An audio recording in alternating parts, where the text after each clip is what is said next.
This is tutorial number 4 on how to use the Warp Text tool feature in Adobe Photoshop. As you can see, I've already got my image pulled up and we're ready to get started. So the first thing I want to do is I want to come over here and I'm going to make a duplicate layer of my coffee mug.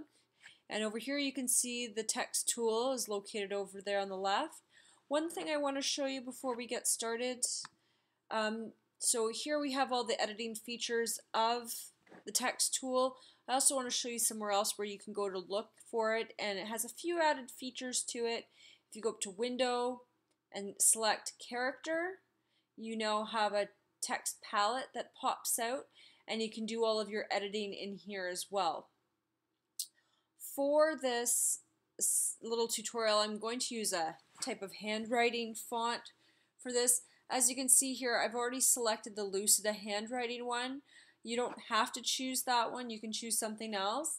But anyways, if I was up here, say I'll just click here and I want to type in Lucida, I know that I want to use Lucida, I can actually just type it in here and it will pick itself up. I'm going to pick the calligraphy one. I've got my font size set to 30. You can play around with the font size, try to make it as realistic as possible. And we're just going to type in our text here. So I'm going to put Miss White.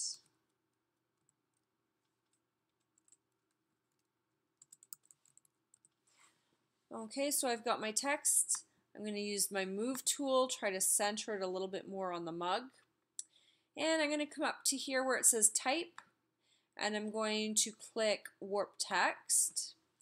And my style here, I'm going to click on that and I'm going to select Arch. And I'm going to make sure that horizontal is checked. I don't know, for some of you maybe vertical is selected. Make sure it is on horizontal. And then I'm going to take the bend slider and I'm going to move it to the left. And as you can see, as I'm clicking and dragging it, you can see it's starting to warp. And I believe the handout suggests that you use my -22 for the bend. I'm going to stick with that because I think it looks good on the curvature of the coffee mug, and I'm going to say OK. Then I'm going to use the move tool again, and I'm just going to move this up a little bit more.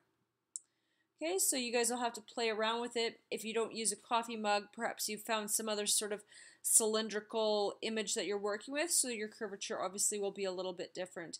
Anyways, that is how you use the Warp Text feature tool in Adobe Photoshop.